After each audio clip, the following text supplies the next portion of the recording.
Halo semuanya, selamat datang di channel Analisa Tren. Pada video kali ini, saya akan menganalisa saham Tebing. Sebelum memulai, disclaimer terlebih dahulu ya. Jika sudah, mari kita mulai. Tebing.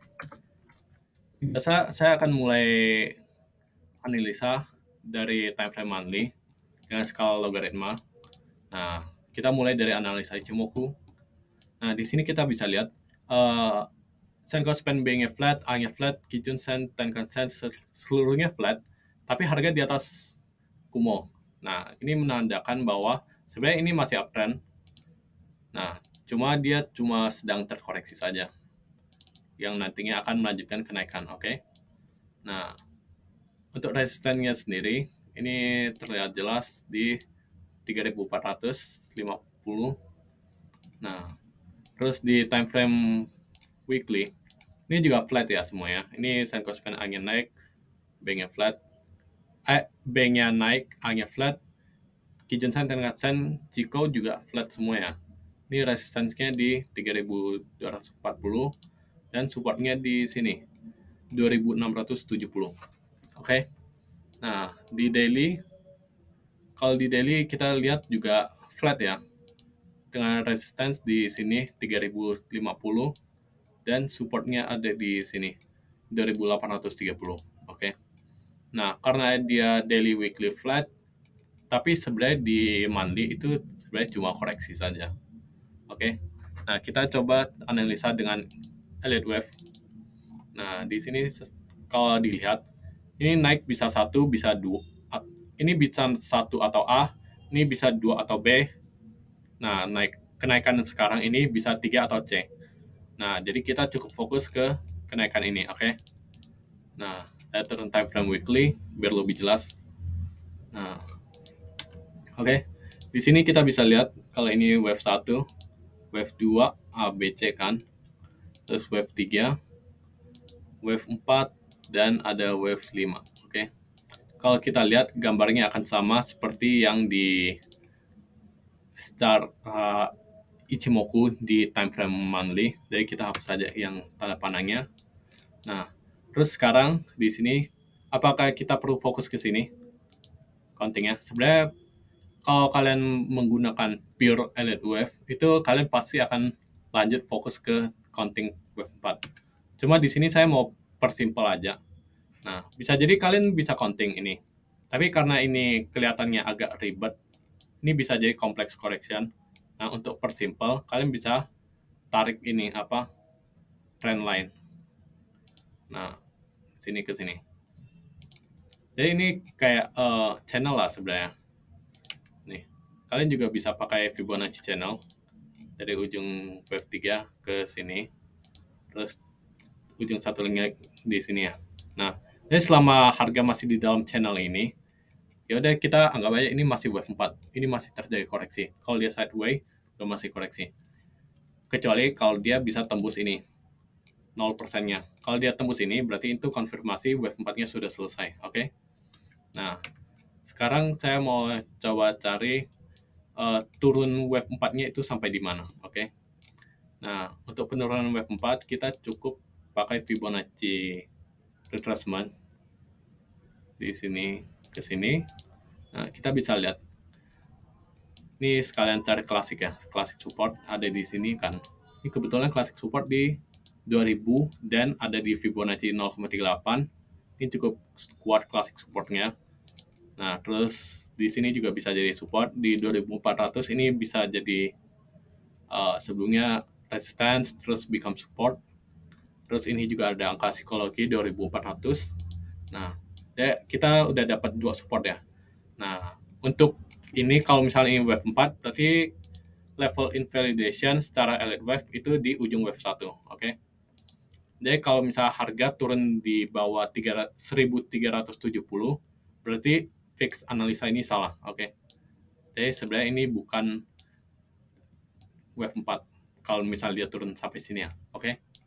Nah, anggap aja kita ambil posisi support terdekat dulu ya, oke? Nah, sekarang saya mau cari time-nya. Kapan wave 4 selesai, oke? Saya akan pakai Fibonacci time analysis. Ini kalau buat kalian yang belum paham tentang Fibonacci time analysis bisa cek video Fibonacci time analysis di deskripsi. Oke. Nah, terus di sini saya mau tarik sini ke sini. Proyeksikan ke sini. Oke. Terus dari swing high ke swing high. Proyeksikan ke swing low. Oke. Nah, kalau dari gini kita bisa lihat ini apakah ada cluster? Ini saya coba tambahin ya. Ininya saya mau tambahin 2,272. Oke. Nah, karena harganya udah di sini. Nih. Jadi cluster yang belakang kita abaikan. Nah, kita fokus ke cluster depan. Itu kemungkinan di sini. Nih. Oke. Nah, soalnya kalau di depan lagi itu udah nggak cukup bagus sih clusternya. Kita dapat satu cluster di sini. Nah, jadi secara time kita bisa lihat mungkin akan terjadi pembalikan di Juni atau Juli. Oke. Juni atau Juli lah, atau bisa di plus minus 1 bulan lah ya. Nah, atau sebenarnya kalau misalnya dia langsung break bearish channel ini, berarti sebenarnya wave 4-nya sudah selesai di sini. Februari 2022. Tapi kalau misalnya dia ternyata break low 2850 ini dan menuju 2400, berarti kemungkinan besar secara time itu supportnya di Juni atau Juli. Oke. Nah, secara harga kita dapat, secara waktu kita dapat, saya mau sedikit konfirmasi, saya mau pakai Fibonacci channel, tarik dari ujung wave 1 ke wave 3, proyeksikan ke wave 2. Oke. Ini saya tarik agak panjang. Nah, kalau kalian lihat, cluster harga dan waktu ini itu kebetulan bercluster lagi, kena cluster lagi sama Fibonacci channel 100%-nya. Berarti ini kemungkinan besar ya akan jadi support yang cukup kuat ya, karena udah ada 3 cluster. Nah, dibandingkan yang sebelumnya. Oke, yang ini kita hapus. Nah, jadi fokus kita dia kemungkinan akan turun sampai ke plus minus 2400 sampai sekitar bulan Juni. Nah, jika dia tembus lagi, support berikutnya ada di 2000. Oke. Nah, ini secara teknikal. Terus kita cek ininya, target wave 5-nya. Saya akan tarik panjang wave 1, diproyeksikan ke perkiraan wave 4-nya ya. Nah, terus di sini saya mau tarik ujung wave 1 ke wave 3, proyeksikan ke perkiraan wave 4, terus external retracement ke sini.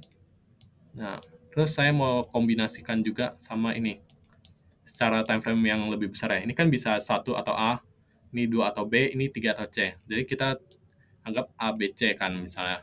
Kita cari ujungnya. Dari sini ke sini, proyeksikan ke sini. Ini external retracement-nya dari sini ke sini. Oke. Kalau gini kita udah dapat banyak cluster. Ini adalah cluster yang mungkin paling kuat. Di plus minus 4000, oke. Nah, dengan begini kita bisa asumsikan kita Fibonacci hapus. Ya. Kalau udah dipakai, dihapus saja biar nggak terlalu mengganggu. Nah, jadi untuk TBIC secara time frame yang besar, nah pergerakannya mungkin akan turun sampai support di 2400 dengan resisten waktu itu di Juni atau Juli. Nah, kenaikan wave 5 akan menargetkan harga 4000. Nah, ini sekian analisa untuk secara teknikal. Nah, terus untuk momentumnya kita coba cek ya. Indikator stokastik. Nah, di sini saya mau pakai stokastik 2633. Kenapa saya pakai 2633 ini akan saya jelaskan atau buatkan video tentang ini. Nah, di sini kalau kita lihat momentumnya ini wave 1, wave 2-nya di sini, wave 3-nya di sini, wave 4. Nah, untuk wave 4 itu kan, nah kalau kalian lihat ini sebenarnya udah cukup kuat sih untuk dijadiin web 4 di Februari ini. Coba kalau ya itu penentuannya. Kalau misal harga belum bisa break trend line bearish channel ini, berarti itu ada kemungkinan dia akan tetap lanjut ke sini, yang area yang tempat kita dapat. Tapi kalau misalnya enggak, ya udah berarti kemungkinan besar eh, momentumnya emang masih belum akan berbalik. Jadi kemungkinan ya udah gini. Wave 1, wave 2, wave 3, wave 4-nya ada di sini, baru wave 5. Oke. Kita tahu wave 5-nya selesai kalau ini harga udah mendekati 4.000, bikin higher high, tapi momentumnya akan bikin lower low. Nah, tapi ini kalau kalau kalian cek di momentum di weekly ya. Kalau daily kalian pasti nggak akan kelihatan momentum sebesar ini. Oke. Nah, oke. Nah, terus sekarang nih, kalau misal pertanyaannya, ini jadi kalau misalnya Tebik kita beli sekarang, cicil sekarang, ini apakah terlalu mahal atau murah? Sudah cukup murah. Karena kalau misalnya dia beneran turun sampai di sini, itu kan masih bisa minus 17 sampai 20% kan. Nah, untuk menjawab itu kita perlu perhatikan ini apa eh, labanya. Ini saya pakai profit bruto karena kalau yang detail lainnya saya belum cek ya. Jadi saya pakai patokannya profit bruto dulu. Nah, di sini ada per quarter sama per tahun. Nah, di sini kalau kalian lihat secara tahunan itu labanya itu selalu meningkat. Nah, untuk bulanan per quarter juga hampir selalu meningkat ya. Jadi untuk perusahaan Tebik sendiri ini memiliki kinerja yang cukup bagus. Jadi kalau misalnya kalian emang mau cicil karena takut ketinggalan di web 4, ya itu terserah, bebas. Itu tergantung manajemen kalian masing-masing. Karena kalian kalau misalnya cicil di sekarang itu juga ya menurut saya masih oke sih. Karena kalian masuk di perusahaan yang memiliki pertumbuhan laba yang cukup bagus ya. Nah, terus ditambah lagi kalau misalnya kalian lihat ini apa total equity-nya, oke, per tahun. Kalau kalian lihat total equity-nya juga naiknya cukup signifikan ya. Nah, sehingga kalau misalnya kalian lihat nih, ini kan misalnya kenaikan yang cukup signifikan ini di ini 2016. Kita ambil yang ini ya, Januari 2017 deh, yang low yang area sini ya. Nah, kalau misalnya di sini sama yang sekarang ya, yang sekarang ya. Nah, kita zoom. Nah, sebenarnya kalau misalnya kalian beli sekarang ya, ini kan harga itu udah naik sekitar 192%, oke? Sedangkan secara laba itu naik 510%. Jadi secara equity maksudnya. Jadi untuk kenaikan harga itu baru 192%, sedangkan kenaikan ekuitasnya itu udah sampai 510%. Itu menyebabkan PBV-nya akan turun. Nah, lihat nih. Karena kenaikan ekuitas yang lebih tinggi dari harga, itu makanya alasan kenapa PBV-nya bisa turun. Nah, terus penurunan PBV-nya ini, apakah ini udah cukup rendah? Ini saya mau pakai skala logaritma ya di PBV-nya. Terus saya mau lihat ini. Saya mau tambahin Bollinger Band di PBV. Kita masukkan indikator Bollinger, terus pindahin ke panel yang telah ada di bawah. Buka setting. Ini saya mau sumber di PBV ratio. Dengan panjang candle, ini saya mau pakai 260 candle. Upper lower band-nya nih saya tetap pakai. Nah, di sini.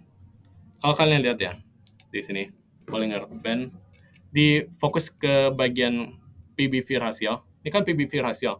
Terus saya tambahin Bollinger Band dengan panjang 260 candle. 260 candle itu maksudnya kalau di weekly itu rata-rata untuk PBV selama 5 tahun 260 candle. Oke. Jadi harga middle Bollinger Band ini menunjukkan rata-rata PBV selama 5 tahun. Oke. Terus kenapa saya pakai Bollinger Band? Karena kalau misalnya Bollinger Band kan dia ada upper sama lower band dengan standar deviasi 2 ya. Jadi semakin dekat PBV dengan lower band, itu sebenarnya harganya cenderung relatif lebih murah. Oke. Nah, makanya saya pakai Bollinger Band untuk lebih jelas. Nah, terus sekarang nih, kalau kalian misalnya mau cicil sekarang karena takutnya ketinggalan nih, takutnya malah harga makin naik kan. Nah, jadi kalau misalnya kalian cicil sekarang itu PBV sekarang aja 6,9, sedangkan rata-rata itu di 8. Jadi apakah ini hitungannya murah? Kalau kalian beli sekarang itu sebenarnya hitungannya masih jauh lebih murah daripada ketika kalian beli di Januari 2017. Oke. Nah, tapi kembali lagi, ini ada plus minusnya ya. Jadi kalian bisa sabar untuk nungguin di sini, di bawah sini. Atau kalau misalnya kalian takut ketinggalan, takut dia langsung break, ya udah kalian boleh cicil-cicil. Karena selama kalian cicil, kalian juga sebenarnya masih beli dengan harga yang jauh lebih murah di 5 tahun yang lalu. Oke. Sekian analisa Tebik. Nah, disclaimer kembali ya. Sekian analisa saham ini. Jika ada pertanyaan, silakan kalian chat di kolom komentar. Sekian dan terima kasih.